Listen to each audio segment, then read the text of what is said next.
Guyana, land of six peoples, forged by Amerindians, African slaves, Portuguese and Asian indenture, sugar, rum and gold.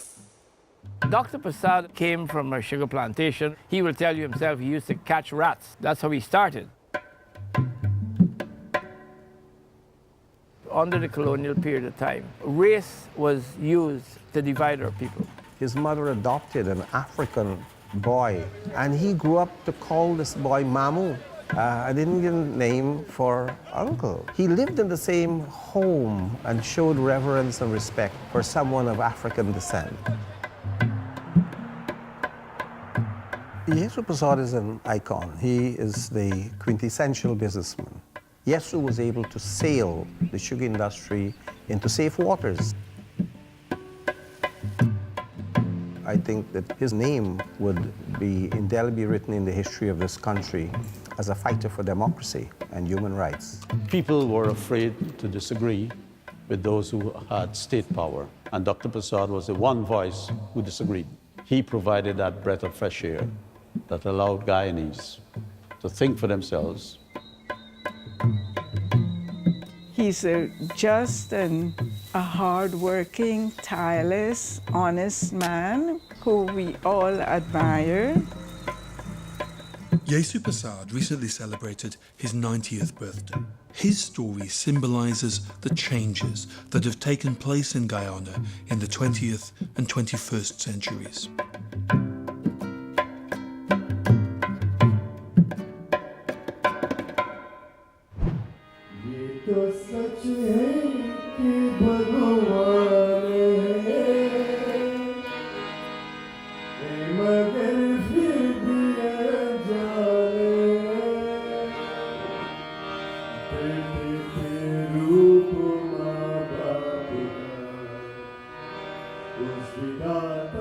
So here we are this morning. The venue could not have been better. I usually refer to this as the home of God. And as we assemble here today, we're with you, Dr. Yesuji.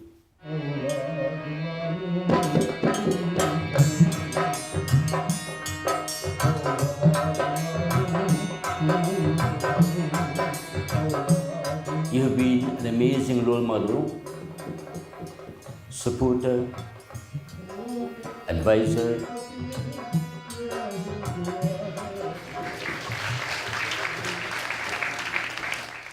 You're such a good friend to all, not just to Indo-Guyanese, you're a friend to all. You've given so much to our community, you love people, and you'd like to see Guyana move forward in peace. And you've always dreamed and spoken about a government of national unity. I know that's your dream. It's my dream too. I love you. People of Guyana love you. You've given so much, and you've taught me that you receive what you give. Keep giving, my dear friend.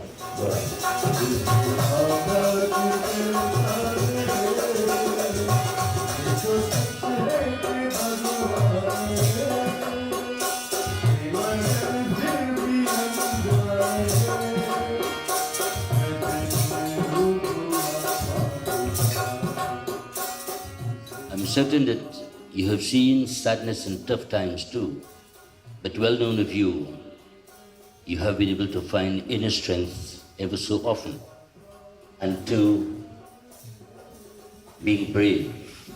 Dr. Yesu Prasad, journey with him.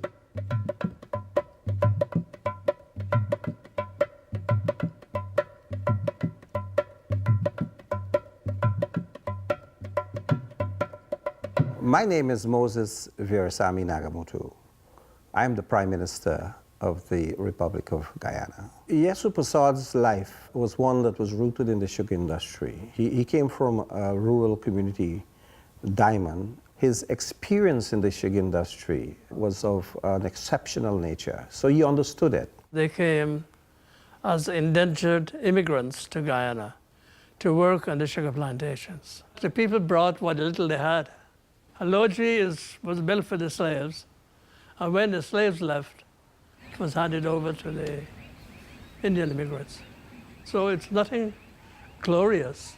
Some places you live, half of the floor was mud and half was flooring. My father came in 1894 and my mother in 1897. The first thing you see in her and him is their noses. Yes, you have the same nose. Where I lived in was a lot more, I would say, superior. The reason for that, I had a father who worked like a horse. He gets results like a horse, and he ain't taking no second best. You have a garden at the back of the cow pen. You had a little section there. You could plant your plants. And many people use that very effectively. I help out by cutting grass for the cows, by feeding the cows, by watering them, cleaning them. They were cutting cane tops to plant in the canes in the sugarcane plantations of British Guyana, owned by expatriates. And they bully these people to get them to do anything. Shoveling earth, any type of work that is there to be done, they had to do it. So it was manual work of the highest order. You know, some people have a knack to save, even if it's a penny. And those people in those days, they will starve themselves to save a penny. And that's what led them on to start little businesses when they finished their indentureships. Rock, my father, was an outstanding man. He was one among few. There were not many like him. He was as strong as an ox. Where he got the strength from, I don't know. But we usually ask him when as little boys, people are complaining, you're nothing that happen to you do. He said, boys, the strength I've built, I eat, and I eat well. And you must learn that too. Don't starve yourself to save money. And if the British cursed him, he would give them all about their mother. And mother and mother. He suffered enormously as a result. The deputy manager decided to demote him, send him to work in the cane cutting gang, where in 6 months he would be finished. But rock was rock. They couldn't break him. Finished his 6 months, and he was taking up more work. So the overseers and managers started to admire this man. What kind of man this? All his counterparts are falling down on the job, and he's just going along as if nothing has happened. My mom played an important role. She was a field worker too. And she had to get up early in the morning to cook, get the meal ready for breakfast and lunch, pack it in saucepans for them to go to the back dam. She was a strong woman, and then finally she decided she's going to go and work on the estate too, to earn her keep. But I think it was too much for her. She died at an early age. She died at 57. What I notice with Jesus is that he probably derived some of his qualities from his parents, because they seem to me to have been hardworking and single-minded people who were not just concerned with survival, as lots of Indians were. They had a vision of the future, and they wanted their children, in particular Jesus, to be somebody who could take his place in society, which eventually is what happened.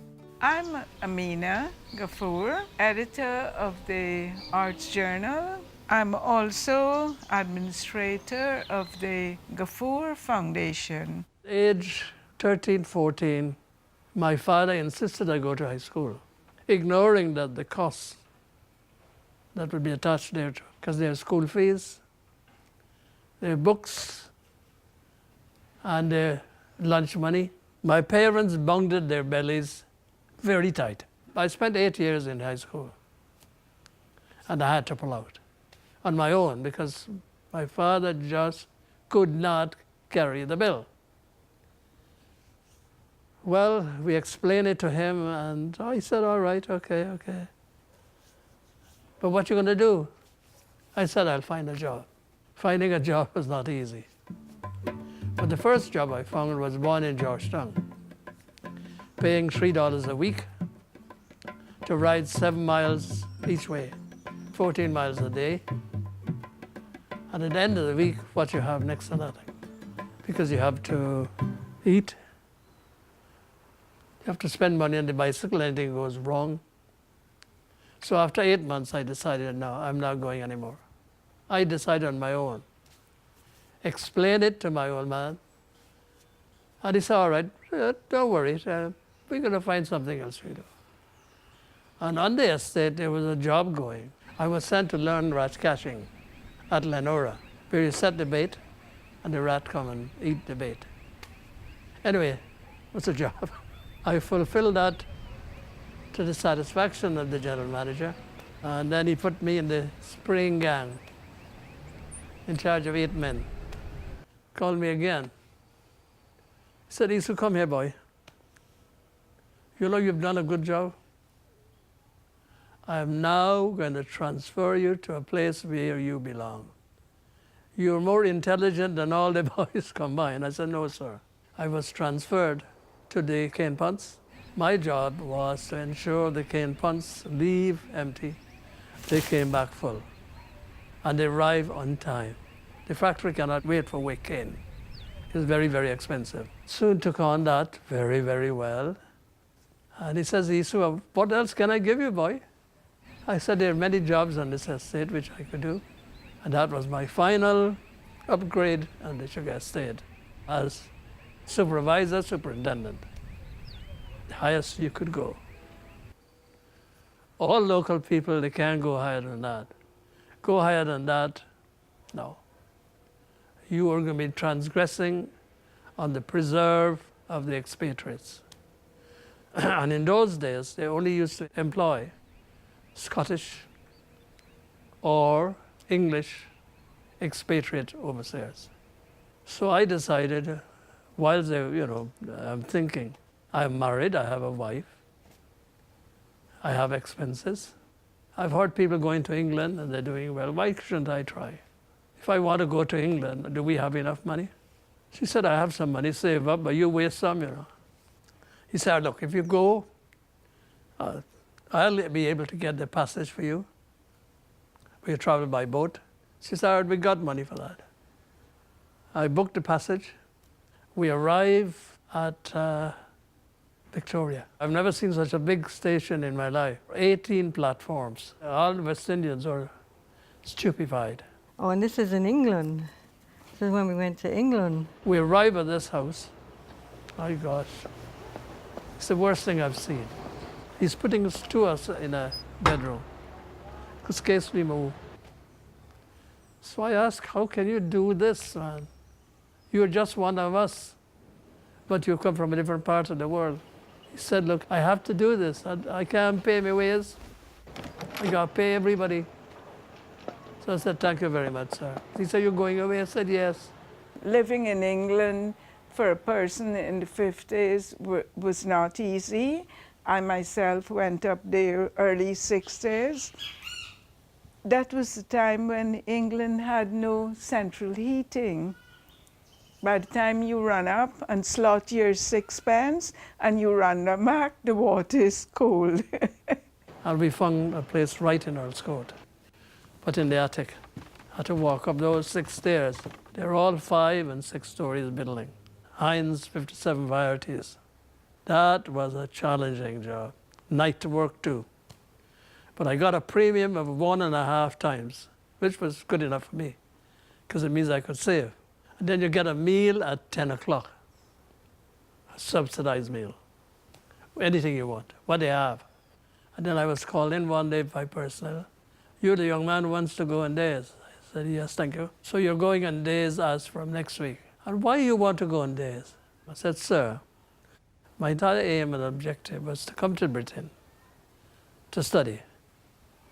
And when I get time, I usually attend 3 or 4 polytechnics between the hours. He said, "You're doing all of that?" I said, "Yes, sir." "And what you'll do when you go on days?" I said, "I'd only study at nights. I know all about 57 varieties." And even so, I was transferred to the soup department, where I learned about making soup too. So in that period, everyone had thought that England held the answer. He went and, of course, he studied accountancy, and he elevated himself in the world of accountants. Yes, when I started working at a accounting firm, I was reckoned to be above par. And at most of the large audits I took part in. I was in that privileged position when this offer from Guyana came for a post in Georgetown, Guyana, the post of Inspector of Taxes. It must not have been easy for him to have a wife and 3 children and yet study and come back. My boss told me, when I told him I was leaving and sent in my resignation, he said, "Young man, you're going to a country where they're tearing people to pieces, races against races. That's where you want to go? I say to you, your job is here. Your place of living is here. I've been to your house. I see your house. You have a lovely house in a good area. What else do you want? I've already told you that I'm buying another partnership, and I intend to give that partnership to you to run, because I don't find anyone good enough to manage that. If you go and come back, I'll give you the partnership." So, what do you say to a man like this? I went home, discussed it with my wife, and she turned on me. She said, "Why did you come to England? For what? Are you reneging now?" So I said, "No, I'm not." In the years before Guyanese independence from Britain in 1966, there was widespread violence as politicians of different races jockeyed for power. At that time, there was so much conflict that I remember now that February the 16th was Black Friday in this country. And when protesters were burning down Georgetown, my mother and my grandmother, and so they said to us, "Y'all are young people, go." England didn't ask for a visa in those days, so we went. I came home back to my country because of the promise I had made to my wife, my family, and all my relatives. And here I am to do what I have to do. And this is when we came back, we were living in Prashad Nagar.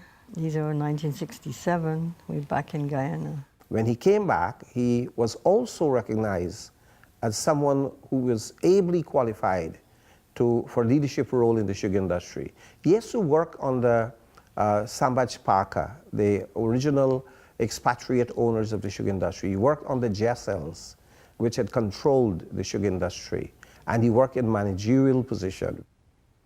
Well, when I returned, my father felt out of this world. In fact, he would take me places and invite me to meet the manager.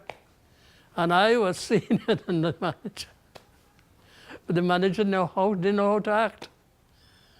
So that gave him a lot of satisfaction.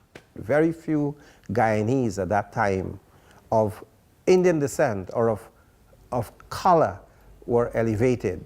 When Oliver Jessel took over the Marara company, Sambaj Parker, and all the other companies, he was appointing a new group finance director. Oliver Jessel had a statement issued for the press. Guyana has some of the brightest people in this world. We had the experience of a young officer here who, having spent just a few years with us, as from today, he'll be taking over the role that formerly was occupied by an expatriate senior officer. He will be Samach Parker, Demerara Company, Jessel's, the lot, Group Finance Director. Everything to do with finance, he'll be responsible for. So you see how we treat our people? Unlike the others. He was throwing a ball at Booker's. That day when it was announced, I felt that I had conquered Mount Everest. My father took me to meet one of the big ones. I went to the house of Mr. Alf Balfour, who was the general manager of the estate. And to my utter surprise, the front door was open and not the back. Locals got to go to the back door. And I was told by one of his underlings, please use the front door. And this big one, having heard what I had accomplished, we went up straight upstairs. And Mr. Balfour, that was the name man, hugged me. He said, he said, boy, you've done well, you've done well. You make all of us look small. Yesu knew that the only way you can rise above the class stratification or ethnic stratification is by excellence. And that's what he did. Ladies and gentlemen, I give you our guest of honor, Dr. Yusuf Asad. The master architect who has designed this organization. Thank you very much. Thank you very much, Dr. Prasad, for your great contribution, and happy 90th birthday.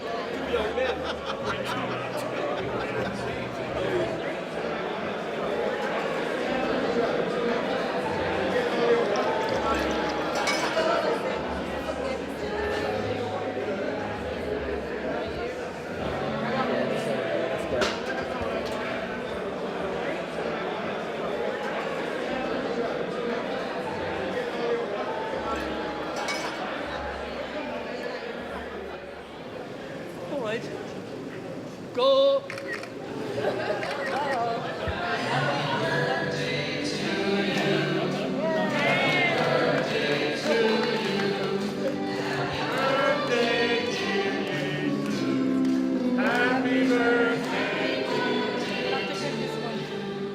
I'm Kumal Samaru, Executive Chairman of Demerara Distillers Limited. I first met Dr. Prasad when the company that I worked with, the Booker's Group of Company, was acquired by the government. He became the executive chairman. Yesu Prasad went on to run most sugar corporations in Guyana.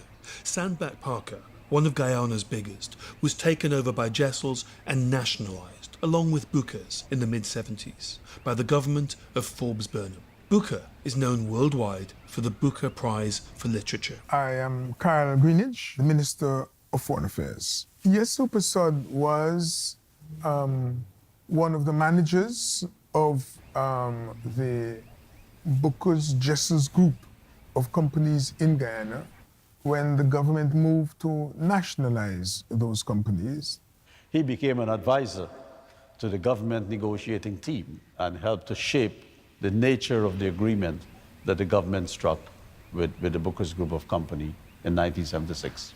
When I first met Yesu, he would have been very close to Forbes Burnham. Burnham was good in many other ways, like grow local food and buy local and consume what you grow. And so he had good ideas, but there was this other side that people didn't like. These were a series of nationalizations that involved some degree of compensation, but it was not confiscation. Businessmen, it didn't mesh too good with them. The nationalization of all private business. So there were long negotiations, tough negotiations, including those in which he was involved.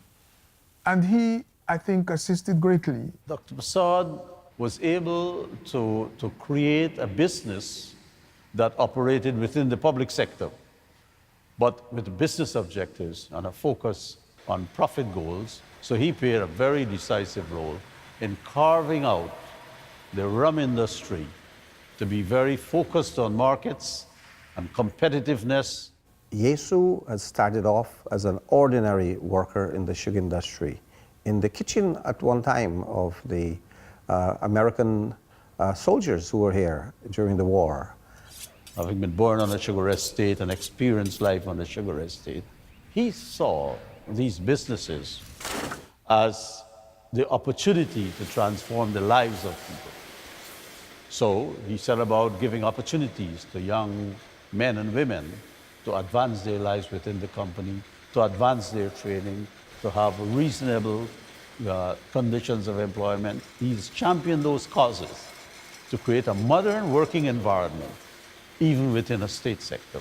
And he moved himself up and had become this tremendous entrepreneur, producing the best liquor in the world. Historically, we were bulk rum suppliers, but Mr. Prasad followed world development, and he knew the time will come when that commodity business, unless you're a huge producer with phenomenal advantages, you're not going to have a place in the world. Yesu's contribution was not only to manage his business efficiently so that it maintained its profile. He then devoted resources not so much to trying to decimate his opponents domestically, but to go on the international and regional market to create a brand that was recognizable as Guyana. So this is Seagram's, Seagram's, yeah. the head of Seagram's. There's you. That's me. This is the guy that worked for us. And the way we did it was as a group. We decided to challenge our employees, our chemists, our blenders, to take the rums that we have in the warehouse and create the best rum that they possibly can. We had an internal competition, right? And so when they've done it, we went through and did the sampling. And one particular blend stood out, wowed everybody, and it was the Dorado 15-year-old. And that became the first product that we produced for the international market. Yesu managed to establish his rums, starting with 15-year-old. I don't know why he started there, but he did. Establishing or trying to establish it as the best rum in the world. A few years after we introduced it in the market, we entered it into the International Wine and Spirit Competition in London. And it was the one product that was voted best rum in the world. By getting into the branded business, we earned greater profits. We had greater market security once we win consumers over to the brand. And the entire business became much more profitable. What was BWIA was one such place where the airline never left space for non-Trinidad products. Somehow, Yesu had cut a deal with Trinidad. They were acknowledging his rums as being the best in the world. Now, that is a feat. I want to tell you that. There are countries which have gone to war over guinea pig, guinea fowls and stuff like that. In this region, I am sure that in different circumstances, we would have come to war over rum. So we employ now many more young university graduates, providing opportunities for good, high-paying jobs for hundreds of Guyanese. Yesu Prasad has made a tremendous contribution to the industry, but more importantly, he has been able to transform the industry from cane sugar industry into an industry that will have byproducts. And that's how we had the flourishing of DDL. He bought the molasses from the industry and he converted it into rum. And he has now gotten a world brand, in fact for me, the best rum in the world. Ogle Airport. Yesu flies in after opening a branch of the Demerara Bank, which he founded. The first bank in Guyana completely run and owned by local people. It's an old cliche, and it says a man is not old because his hair turns gray. Neither is he old if his teeth starts to decay. He's not old either if he sometimes wobble at the feet. But there's cause for concern when his mind make appointments that his body cannot keep. What you have done with a 15-year-old rum, put in Guyana on top of the world. The branding, and of course, I couldn't say if it still remains as the best rum in the world, but I said it has always been that way. So I think we've run out of space and time now where we could boast. It is still the best. It is still the best. There we go. On behalf of Mr. Tiwari, his family, and all of us at the BK Group of Companies, enjoy your birthday. You don't have to pay for the flight. Today, the flight is for the 90th birthday. Yeah. Well, I met Dr. Yesu Prasad. He invited me for lunch one day, himself and Kamal, when they just formed the Demerara Bank. I own the largest quarry within the Caribbean. When I bought this quarry, it was through the advice of Dr. Yesu Prasad. One day, a partner came to me and said, listen, I want to buy your share out of the quarry. And he says to me, no, you're not selling any shares. I would help you. You're going to manage this quarry and you will turn it around.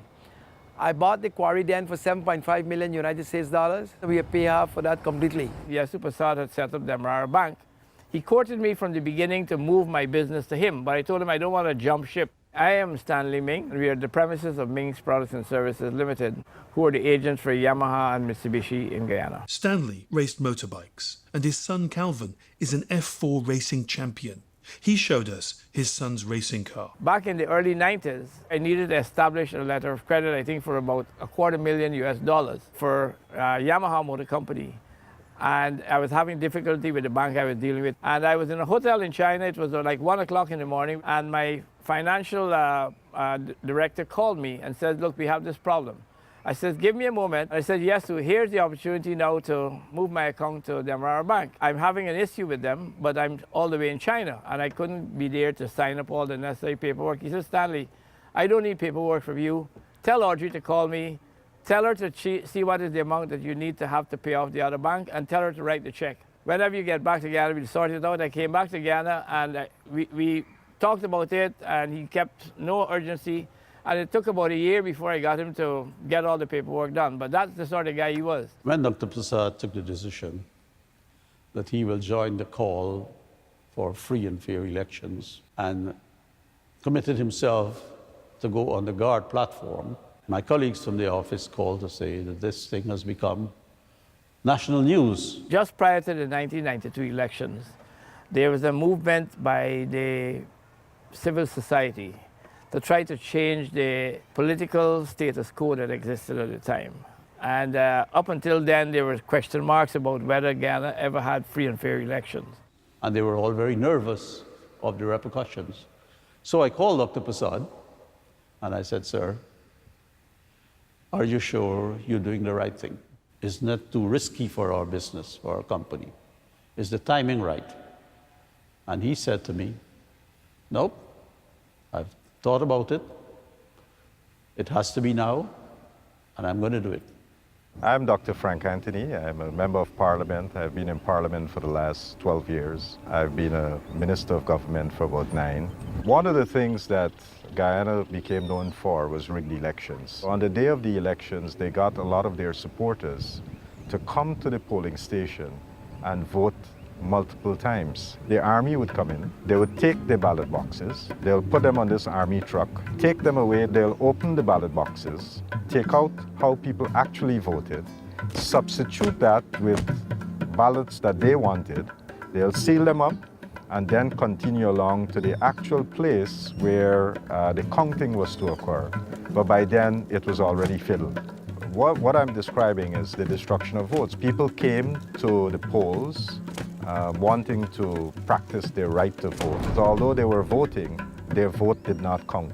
Walter Rodney, who was fighting for justice and democracy, he was killed. That was the hardening of the dictatorship in the years 1978, 1979, 1980. I use those words very cautiously. Forbes Burnham ruled Guyana in an increasingly autocratic style from 1964 to his death in 1985. I'm Sheila George. I'm in this beautiful cathedral where my husband used to be the bishop for over 33 years. People would tell him, well, you must be careful. There are people watching your house. Some of the people in the army were supposed to stand outside your gate to see who was coming to talk with you. what sort of conversations you were carrying on. The Roman Catholic bishop, the Anglican bishop, and the other clergy of the Council of Churches had their homes searched, except they didn't get into our house because I was over a window and I said, well, the bishop is out. So they just remained in the yard. And what are they searching for? Arms and ammunition. So it was a scary time, you know. Mr. Persaud then headed a movement that focused on civil society and their demands for free and fair elections. I felt very, very belittled. A right that the people had was taken away from them. Imagine you going to change the constitution of a country to go and destroy it. He had a dream of building a local company about which all Guyanese will be proud. He was a fighter for what he believed in. Nothing and nobody could stand in his way. Not even a minister of government who tried to use scab labor to replace striking employees at one time. We had started a new business that was, the shares were held by the government. The government took away that company, okay?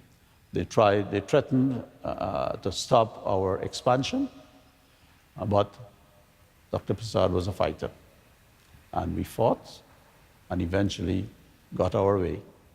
I went to Washington along with Bishop Randolph George, and we went to the highest level.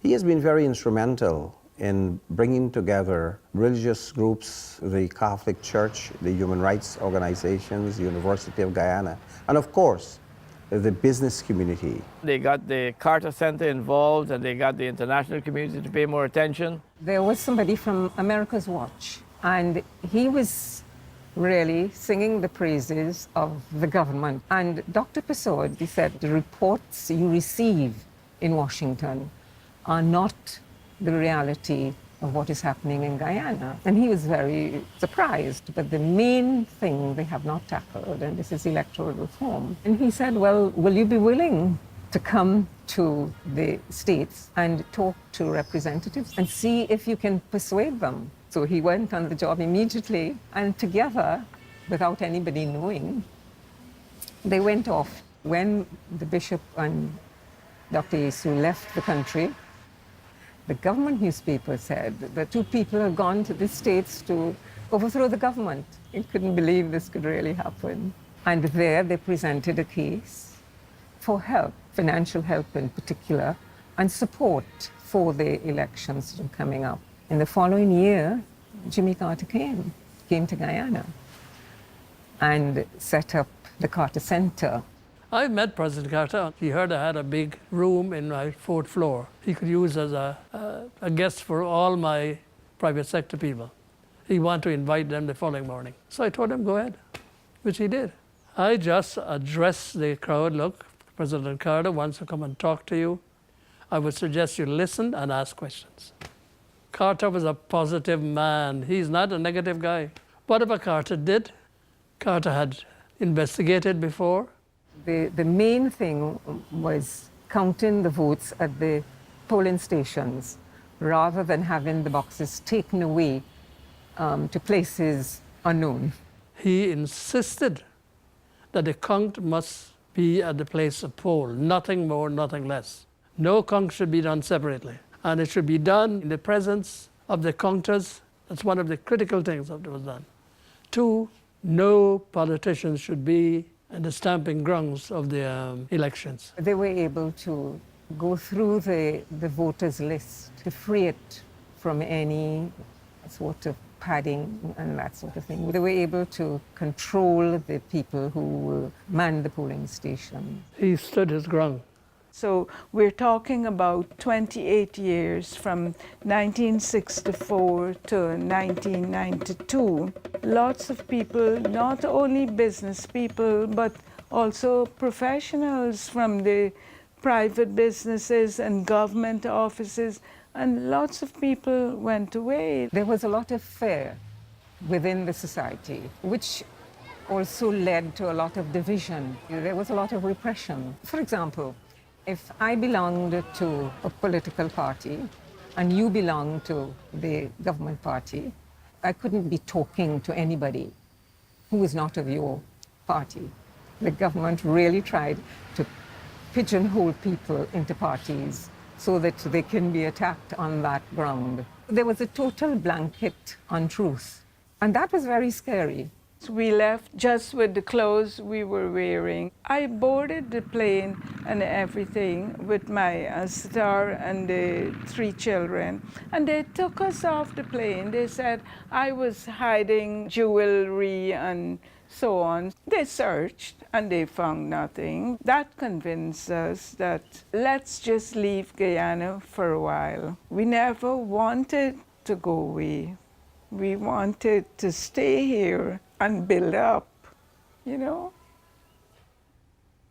If he did not fight at that time, DDL would not have been what it is. Perhaps DDL might not have even existed.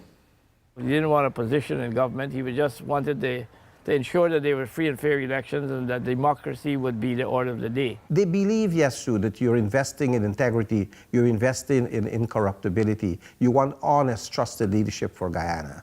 That was Jesus Persaud image that spoke to the electorate. And I believe that he has played a very principal role in bringing about electoral changes in Guyana. In fact, a change in government. I feel on the date that something has been won. Very elated, happy, and the people have won too. Jimmy Carter himself came out and said that he was very happy that this was one of the best held elections that he had been able to supervise. And everything went really smoothly on the day. Desmond Hoyt, Burnham's successor as president and as leader of the PNC, lost the 1992 general election, and 28 years of PNC rule came to an end. Well, the plight in the country is the plight of all of us. If you ignore the plight of the country, you're ignoring yourself. And this is what I was concerned about. The development bank that he set up, that provided a lot of jobs. I seem to remember the last time I got a figure from him, it was a few thousand jobs were provided from the financial equity that he provided through IPED, Institute of Private Enterprise Development. I wanted to see people fully employed. There were so many poor people, and you could only raise their income by giving them something to do and help them. I set up IPED without asking for a penny from anyone. I went and found the cash because I had friends in the US, Canada, the Caribbean, and a few even in Guyana. We've helped poor people in every area. Not so poor, some piss poor. They've all done well, not exceedingly well, but well. Some have done better than most, so much so that they've used the funds to migrate to overseas. You have a company that is testimony to the work that he's done and the effectiveness of that work. He hasn't shown a scintilla of arrogance as a businessman, as wealthy and prosperous and successful as he has been and continues to be. Throughout his entire career, he's been a very people-centric, people-focused leader. And I think that's one of his greatest qualities. Even though he himself had not gone an elections platform. So he has power, this small, humble man. If he was, either the Prime Minister or the President of Guyana, I think it would have been a very different country. We can change the conditions of our people if we can all work together for the better of Guyana. Promote what we naturally think about, which is loving each other, whether you're black, green, yellow, or pink, and work for the common good. Stop supporting politicians who try to divide us on racial lines. If we can only do that, Guyana in 10 years, I can tell you, I might not be here, but will be a glorious place to be in.